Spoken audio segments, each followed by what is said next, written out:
인생의 고난이 나를 비껴가면 좋겠는데 고난은 상대를 가리지를 않습니다. 물질의 고난, 질병의 고난, 관계의 고난, 우리 인생의 수많은 고난들이 예고 없이 우리에게 찾아옵니다. 고난을 만날 때 어떻게 만날 것인가를 아는 사람이 지혜로운 사람입니다. 강가의 갈대들은 거센 바람이 불 때 허리를 숙일 줄 압니다. 바람과 맞서려고 하면 허리가 부러집니다. 비겁하라는 이야기가 아닙니다. 고난의 날에 지혜롭게 살라는 이야기입니다. 성경에는 고난을 당한 수많은 사람들의 이야기가 기록되어 있습니다. 그러므로 우리는 성경을 통해 고난을 극복하는, 이기는 지혜를 배울 수가 있습니다. 우리가 고난 가운데 하나님 앞에 부르짖으면 하나님은 언제나 구원의 손길을 우리에게 내밀어 주십니다. 우리가 그 손을 붙잡기만 하면 하나님께서는 우리를 고난의 구덩이에서 건져 주십니다. 오늘 말씀은 다윗이 노년의 중병에 들어 기록한 말씀으로 알고 있습니다. 그 굉장했던 다윗도 병이 들었습니다. 하나님께서 정말 사랑하시는 다윗이니 이런 사람에게는 병이 좀 비켜 지나갔으면 좋겠지만 병에게는 그런 눈이 없습니다. 그런데 이때 뒤에서 다윗을 비난하는 사람들이 있었습니다. 우리가 잘 아는 대로 다윗은 파란만장한 인생을 살았습니다. 청소년의 시기에 거대한 장수 골리앗과 목숨을 건 대결에서 승리한 후 왕궁에 들어갔지만 사울왕의 시기로 인해 도피자의 삶을 오랫동안 살았습니다. 죽음의 위기에 처했던 것이 한두 번이 아닙니다. 비참하게 살았습니다. 왕이 된 이후에도 아들의 배신, 신하들의 배신으로 많은 고통을 겪으며 도피의 생활을 했습니다. 또 천하를 통일하고 잘 나갈 때 밧세바라고 하는 여인을 탐하여 성적인 죄를 범한 이후에 하나님의 징계를 받아 고통을 또 겪었습니다. 사랑하는 아들을 병으로 잃기도 했습니다. 인생의 수많은 고난을 하나하나 겪으며 살아온 사람이 바로 다윗입니다. 그런데 이 다윗이 말년에 중병에 걸렸습니다. 별의별 어려움을 다 이기고 살아왔는데 중병에 걸려 눕게 되니 내가 내 질병 하나 다스리지 못하는 나약한 존재구나 하는 사실을 깨달으며 쓴 시편이 오늘 읽은 말씀입니다. 얼마 전만 해도 힘 있는 자들도 내 앞에서 숨도 크게 못 쉬었는데 지금 상황이 달라졌습니다. 내가 병들어 누우니 뒤에서 한마디씩 합니다. 이제 다윗은 일어나지 못할 것이라고, 다윗의 시대는 끝났다고, 잘난 척 하더니 잘 됐다고 하는 말들입니다. 여러분, 이런 일들이 다윗의 인생에만 일어나는 일이 아닙니다. 기업을 하던 사람이 무너지면 그 앞에 줄 서던 수많은 사람들이 사라집니다. 권력을 가졌던 사람이 무너지면 그 앞에 굽신거리던 사람이 오히려 큰 소리를 칩니다. 내가 힘이 있을 때는 내 옆에 오기를 좋아하던 사람들이 내가 무너지면 다 피해버립니다. 이것이 인간 세상의 모습입니다. 그래서 한때를 화려하게 살던 사람들이 말년에 모든 것을 잃고 허무하게 상처를 입고 사라지는 사람들을 우리는 보게 됩니다. 인생은 지금 내 손으로 쥐었다고 생각하는 것들을 계속해서 쥐고 갈 수 있는 것이 아닙니다. 다 내 것이 아닌 줄 알아야 우리는 진짜 인생을 살아갈 수가 있습니다. 여러분, 물질이 내 것이 아닙니다. 오늘 읽은 본문 말씀 바로 뒤 6절에 보면 헛된 일로 소란하며 재물을 쌓으나 누가 거둘는지 알지 못하나이다, 이렇게 말씀합니다. 재물을 쌓지만은 거두어간 사람 따로 있다는 이야기입니다. 내가 입지 못하고 평생 먹지 못하고 울면서 수고하였으나 다 놓고 가는 것입니다.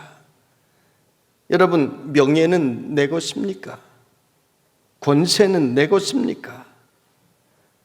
사람들이 나를 보고 그러는 것이 아닙니다. 내가 가진 힘, 그 자리를 보고 사람들이 박수치는 것을 우리는 알아야 합니다. 자식은 내 것입니까? 자식들 다 떠나는 날이 옵니다. 건강은 내 것입니까? 하나님께서 오늘도 건강 허락해 주셔야 우리는 이 자리에 설 수 있는 것입니다. 그런데도 사람들은 지금 내 손에 쥔 것이 내 것인 양 헛된 것에 욕심을 한없이 품고 살아갑니다. 다윗은 지금 병들어 자기의 인생을 되돌아보고 있습니다.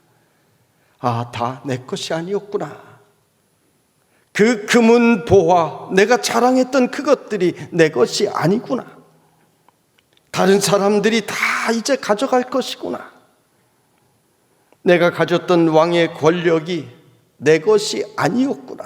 칼의 힘 앞에 이들이 고개 숙인 것이었구나. 그것이 내 힘인 줄 알고 내가 어리석게 살았구나. 이제 정말 내가 의지할 분은 오직 하나님 한 분뿐이시구나. 이 사실을 깊은 병중에 깨닫습니다. 고난은 우리로 하여금 기도하게 만듭니다. 고난은 우리로 하여금 하나님을 가까이 찾게 만듭니다.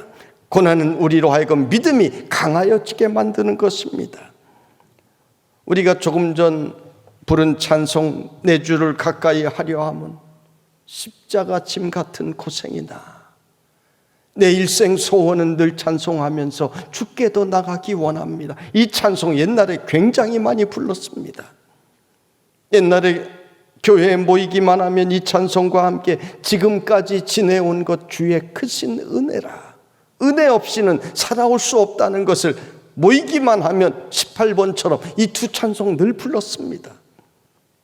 그런데 요즘 한국교회는 이 두 찬송 잘 부르지 않아요. 오늘 말씀을 준비하며 무슨 찬송을 부를까? 내 주를 가까이 하려 함은 십자가 짐 같은 고생이나. 이 찬송을 결정하면서 저도 깜짝 놀란 것은 이 찬송 부른 지가 너무 오래됐어요. 한국교인들이 이 찬송 잘 부르지 않아요. 왜요? 한국교회는 지금 고난이 없어요.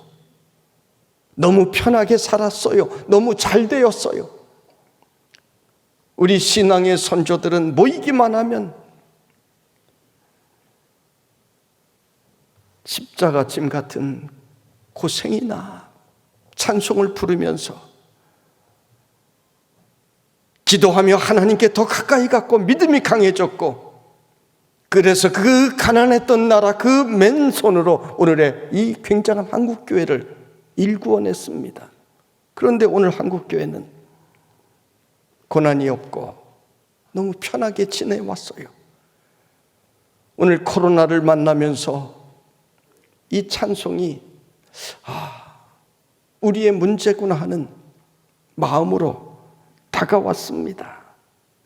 여러분, 고난을 무조건 나쁘게만 생각하지 마십시오. 고난을 우리가 바로 바라볼 때 그 고난이 우리에게 유익이 되고 우리에게 새로운 기회가 될 수가 있는 것입니다. 어떤 사람들은 고난을 잘못 지나는 사람도 있습니다. 고난의 시기를 지나며 나를 돌아보는 것이 아니라 다른 사람들만 원망하고 더욱더 독해지고 악해지는 사람들이 있습니다. 이런 사람은 하나님의 시험, 하나님께서 주시는 즉 테스트를 통과하지 못하는 사람들입니다. 여러분은 인생의 고난을 만날 때 지금까지 내가 살아온 인생을 다윗처럼 돌아보고 하나님께 더 가까이 나아가는 축복의 기회를 삼으시기를 주님의 이름으로 축원합니다. 다윗은 지금 지나온 나의 인생을 되돌아보며 1절에 나의 행위를 조심하여 내 혀로 범죄하지 아니하리니 악인이 내 앞에 있을 때에 내가 내 입에 재갈을 먹이리라 하였도다. 이렇게 고백합니다. 다윗은 혀로 짓는 죄를 행위라고 했습니다. 말을 행위라고 이야기한 것입니다. 우리 현행법에서도 말로 상대방을 모욕하거나 협박하거나 거짓말을 하여 손해를 끼친다든지 하면 그 말한 것을 죄를 지은 행위로 인정을 합니다. 그런데 사람들은 흔히 물질적인 피해나 신체적인 손상이 있을 때는 그것을 죄라고 생각하지만 말로 다른 사람들에게 손해를 주고 상처를 입히는 것은 죄라고 잘 생각을 하지 않습니다. 그래서 말로 서로에게 상처를 주곤 합니다. 특히 가까운 사람들, 특히 가족 간에 서로에게 얼마나 많은 상처를 주는지 모릅니다. 저도 누가 나를 때리거나 물질적으로 저에게 피해를 주는 것은 거의 없습니다. 그런데 상처를 입는다면 주변에 가까운 사람들이 말로 상처를 줍니다.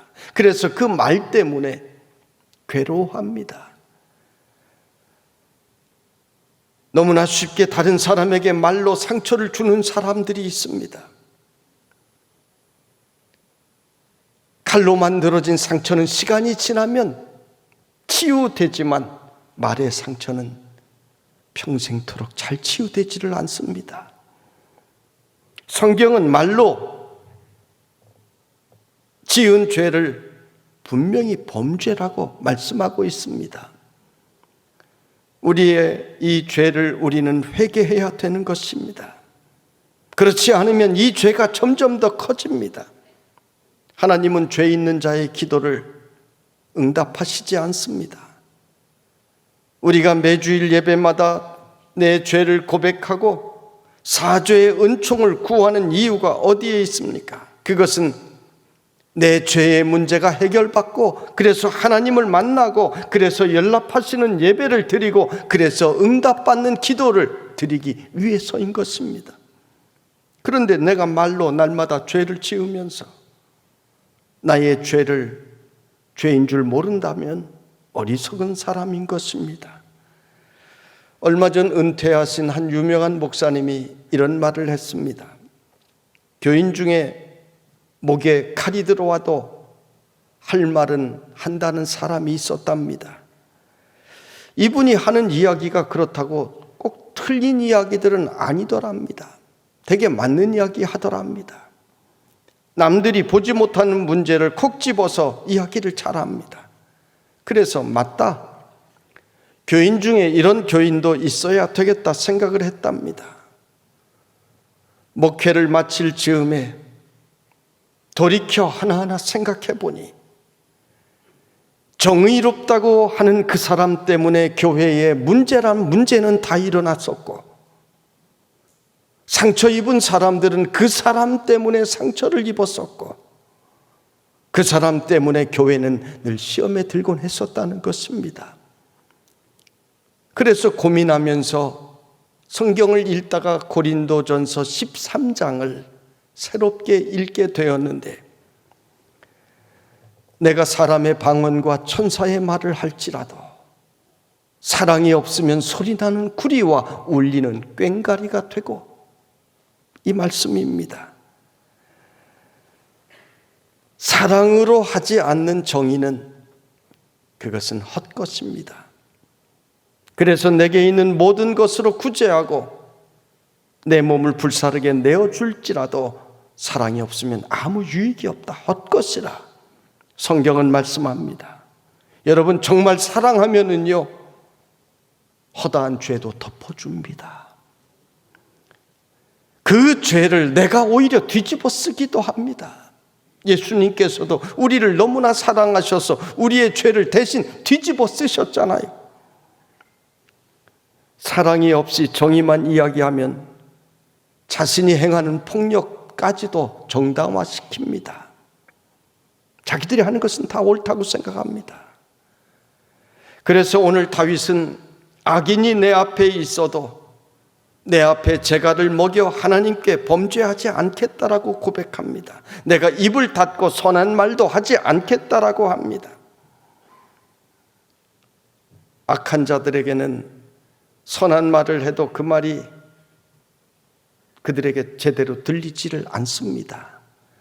악한 자들은 자기들 목적에 맞는 말만 듣습니다. 아무리 선한 이야기를 해도 그것은 다 틀린 이야기입니다. 이런 상황에서 다윗은 심한 내적인 갈등이 있었습니다. 그래서 다윗은 혼자 번민하다가 속에서 불이 붙었다라고 성경은 기록합니다. 얼마나 답답했으면 속에서 불이 붙었다고 이런 표현을 했겠습니까? 이때 다윗은 무엇을 합니까? 기도했습니다. 기도했어요. 4절에 보면 여호와여 나의 종말과 연한이 언제까지인지 알게 하사 내가 나의 연약함을 알게 하소서. 이 기도가 굉장한 기도입니다. 내가 왕으로 살면서 내가 말하면 그것이 다 법이 되었었는데, 그래서 모든 사람들이 내 앞에 굴복했었는데 내가 죽으면 그거 다 허무했던 일이었구나. 지금 내가 병들었다고 대적들이 공격하는 것을 보니 인생이 다 그런 것이구나. 하나님 언제 내 생명 거두고 갔습니까? 이런 기도를 다윗이 드렸습니다. 여러분, 이 기도는 내 죽을 날짜가 언제인지 가르쳐달라는 기도가 아닙니다. 내 대적들은 인생의 종말을 모르기에 저렇게 교만하고 방자합니다. 그러나 하나님, 나는 나의 인생이 떠날 것을 잊지 않고 살게 해 주십시오. 그런 기도를 다윗은 드린 것입니다. 성도 여러분, 세상을 살면서 너무 힘든 일들이 있습니까? 억울한 일이 있어 다윗처럼 내 속에서 불이 붙습니까? 우리가 사는 세상이 힘듭니다. 그때 우리는 무엇을 해야 합니까? 다윗처럼 기도해야 되는 것입니다. 다윗은 기도 중에 해답을 찾았습니다. 마지막 5절 말씀에 주께서 나의 날을 한 뼘 길이만큼 되게 하심에 나의 일생이 주 앞에는 없는 것 같사오니 사람은 그가 든든히 서 있는 때에도 진실로 모두가 허사뿐이니이다. 70년, 80년 살아가는 우리 인생을 오늘 다윗은 한 뼘이라고 표현했습니다. 이 한 뼘 얼마나 짧은 길이입니까? 우리는 수없이 긴 시간들을 보내며 많은 사건들을 만나는 것 같은데 그것이 하나님 앞에서 한 뼘이라고 합니다. 내가 세상에서 호통치며 굉장하게 사는 것 같았는데, 세상에 든든하게 내가 발을 딛고 서 있었는데 그 시간이 한 뼘이니 모두가 허사라고 다윗은 고백합니다. 여러분, 내 인생의 길이가 한 뼘인 것을 깨달은 사람들은 인생을 헛되이 살지 않습니다. 남보다 높은 자리에 오르려고 발버둥 치며 내 모든 것을 희생시키며 살았는데 내 인생이 한 뼘입니다. 조금이라도 물질을 더 모으려고 내 건강 아끼지 아니하고 내 가족 행복 아끼지 아니하고 내 인생 희생하며 살았는데 지나보니 인생 한 뼘이었습니다. 얼마 전 한 권사님을 현관에서 만나 권사님 연세가 어떻게 되셨어요? 70이 넘었대요. 그 말을 듣고 제가 아이고 권사님 제가 처음 만났을 때 50대 중반도 되지 않는 한창 나이였는데 뛰어다니시고 그랬는데 벌써 그렇게 되셨습니까? 깜짝 놀랐습니다. 이 권사님이 암에 걸려 투병도 하고 많이 늙었습니다. 여러분, 우리 인생 한 뼘입니다. 제 인생도 돌이켜보니까요, 한 뼘이에요. 이 한 뼘 인생을 잘 알고 살아야 인생을 우리는 잘 살 수가 있는 것입니다. 한 뼘이니 허무한 인생이라고 하는 이야기가 절대 아닙니다. 한 뼘뿐이니 헛된 삶을 자랑하지 말고, 쓸데없는 것, 사라질 것에 정력 다하지 말고 뜻깊게 한 뼘 삶을 살라는 것입니다. 노인의 3대 바보란 말이 있습니다. 우리 성도들 가운데 해당되는 분들이 있으면 그저 이해하고 들으시기를 바랍니다. 첫째 바보는 손주 봐주려고 친구들과의 모임에 빠지는 바보랍니다. 우리 크리스천들은 이 말을 손주 봐주려고 예배 빠지는 바보라 말할 수 있을 것 같습니다.